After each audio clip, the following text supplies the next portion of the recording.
Ada seorang pengusaha besar berumur sekitar 65 tahun. Terkenal, asetnya tidak lagi terhitung. Satu hari, pengusaha kita ini bertemu dengan seorang teman wartawan. Terjadilah dialog. Sang wartawan bertanya kepada pengusaha kita, "Pak, umur Bapak berapa tahun?" "Umur saya? Iya, paling sekitar 7 tahun. "Loh, 7 tahun? 7 tahun. Anak Bapak berapa orang?" "Satu. Satu saja? Satu saja. Harta Bapak berapa banyak?"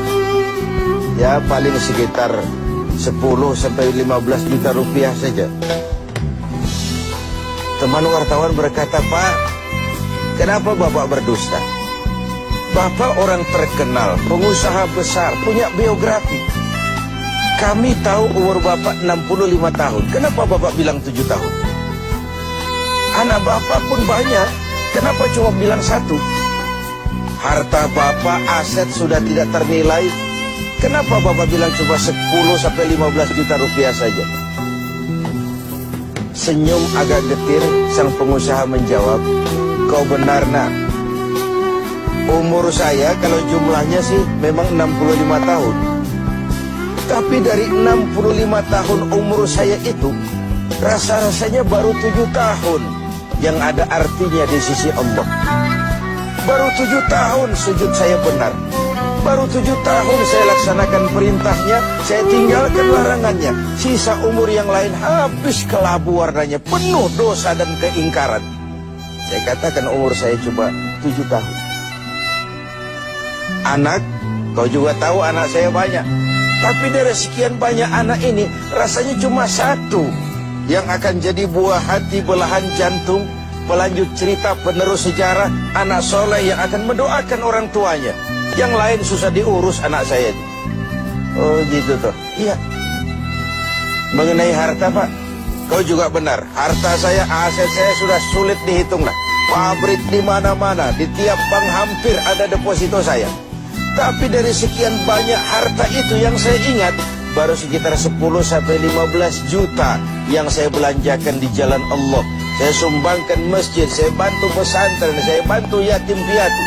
Dan itu yang akan jadi milik saya yang sebenarnya, yang akan saya bawa menghadap Allah, saya bawa ke alam kubur. Yang lain akan jadi rebutan ahli waris sesudahnya." Jangan-jangan orang tua tadi adalah kita-kita ini. Jangan-jangan kita-kita ini adalah orang tua tadi. Tapi yang pasti, jangan sampailah kita seperti orang tua tadi itu. Dari sekian banyak umur yang diberikan, berapa yang punya nilai di sisi Allah?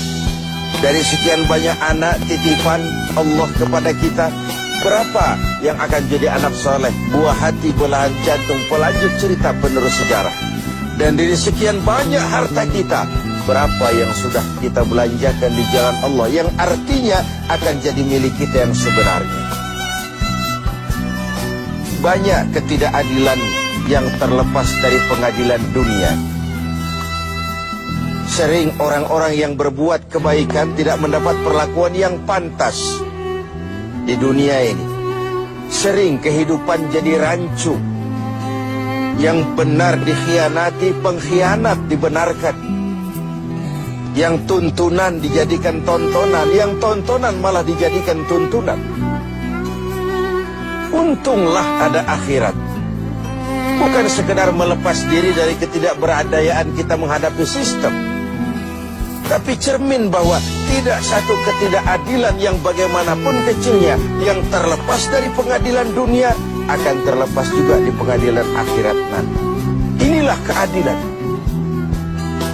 Karena itu pada jumpa kali ini saya ingin menyampaikan sebuah hadis tentang apa yang harus kita pertanggungjawabkan di hadapan Qadi Rabbul Jalil nanti. Sebuah hadis menyatakan, "Lan tazula qadama 'abdin yaumal qiyamah hatta yus'ala an arba'i khisalin. Besok di hari kiamat tidak akan bergeser telapak kaki seorang hamba sebelum ia dimintakan tanggung jawab terlebih dahulu tentang 4 persoalan. Apa yang 4 itu? Pertama, an umrihi fima afnahu. Umur yang diberikan kepadanya akan dimintakan tanggung jawab kelak. Di mana umur itu dihabiskan? Diberikan umur 30 tahun ke 40 tahun, 50 sampai 70, 100 bahkan. Sejak kita akil balik sampai ajal datang merenggut nyawa, di mana umur itu dihabiskan? Kita sering main-main, padahal waktu berjalan terus. Kita sering lalai dan lupa, padahal malaikat maut tidak pernah lalai dan lupa. Seorang Nabi Yakub alaihissalam, seketika akan ajal, beliau menanyakan, kalau saya ajal kenapa tidak diberitahu lebih dahulu? Kata malaikat maut, sudah diberitahu. Loh, bagaimana caranya diberitahu? Perubahan yang terjadi pada fisik kita adalah pemberitahuan. Uban yang bertabur, mata yang mulai lamur, pendengaran yang mulai kabur, itu semua pemberitahuan agar kita mawas diri. Umur akan dimintakan pertanggungan jawab. Di mana umur itu dihabiskan? William Shakespeare memang pernah bilang, waktu hidup itu singkat. Tahu-tahu baru saja zuhur, tahu-tahu sudah asar. Baru saja asar, tahu-tahu sudah maghrib. Yang kemarin anak-anak, tahu-tahu sudah punya anak. Tahu-tahu, dan tahu-tahu. The time of life is short, kata Shakespeare. Waktu hidup itu singkat betul. Namun waktu yang singkat akan terasa ada manfaatnya kalau kita bisa memanfaatkannya dengan yang sebaik-baiknya. Apalah umur panjang kalau cuma untuk menimbun dosa dan kesalahan. Lebih baik umur yang panjang tapi untuk mengkoleksi berbagai kebajikan. Inilah makna ucapan Nabi, khairukum man tala umruhu wa hasuna amalu. Yang terbaik di antara kamu orang yang panjang umurnya dan banyak juga kebaikannya. Umur ini yang sering kita berleha-leha menghabiskannya untuk sesuatu yang tidak punya nilai, kelak akan dimintakan tanggung jawab di hadapan Allah Azza wa Jalla. Lalu yang kedua, wa an syababihi fima ablahu.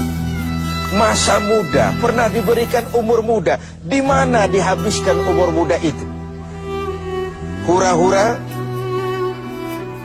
atau untuk sesuatu yang bermanfaat? Dahulu ada seorang selebritis lah kalau zaman kita sekarang, namanya Ibrahim bin Adham, namanya Malik bin Dinar. Namanya saja sudah Malik bin Dinar, Raja bin Uang. Hidupnya jet set. Satu malam dia mengadakan pesta di rumah mewahnya.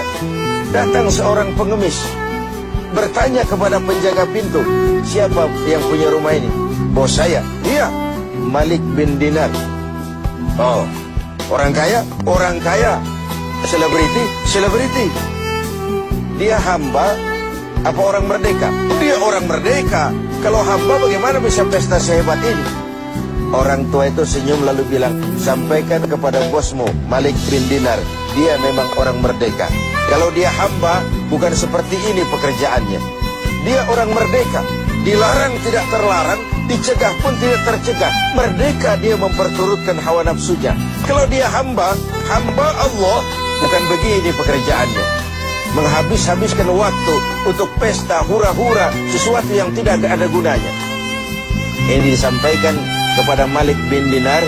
Dia tercenung mendengar orang tua yang misterius itu. Malamnya dia bermimpi kiamat datang. Dia akan masukkan ke dalam neraka. Karena itulah lalu dia bertobat dan kemudian menjadi ahli sufi yang terkenal, Malik bin Dinar. Masa muda akan dimintakan tanggung jawab. Yang ketiga, wa an ilmihi maza amilan. Ilmu yang dimilikinya, kemana ilmu itu diamalkan? Untuk mencerdaskan orang atau untuk membodohi orang yang memang sudah bodoh? Untuk membimbing umat atau menyesatkan orang lain? Agar hamba menjadi hamba Allah atau agar orang menghambakan dia? Ilmu akan dimintakan pertanggungan jawab. Yang terakhir, wa an malihi min aina iktasabahu wa fima anfaqahu. Kita akan dimintakan tanggung jawab tentang harta kita. Dari mana harta itu didapat dan kemana harta itu dibelanjakan. Perhatikan yang terakhir ini. Tentang ilmu, pertanyaan akhirat cuma satu. Ilmumu kau amalkan untuk apa? Tentang umur, pertanyaan akhirat pun satu. Umurmu kau habiskan di mana? Tentang masa muda, pertanyaan akhirat juga satu. Masa mudamu kau gunakan buat apa? Tapi khusus tentang harta, pengadilan akhirat bertanya dua. Hartamu kau dapat dari mana dan kau belanjakan kemana? Dari mananya dan kemananya? Kadang didapat dari cara yang benar, tapi dibelanjakan untuk yang tidak benar. Atau bisa juga didapat dari cara yang tidak benar, dibelanjakan kepada jalan yang benar. Itu pun tidak mungkin kedua-duanya. Pemirsa TV7 yang berbahagia, mudah-mudahan kita tidak bernasib seperti orang tua pengusaha di awal pertemuan kita ini. Semoga kita menjadi orang yang bisa mempertanggungjawabkan baik umur, masa muda, ilmu pengetahuan, dan harta yang dititipkan Allah kepada kita. Tidak satupun yang akan luput dari pengadilan akhir.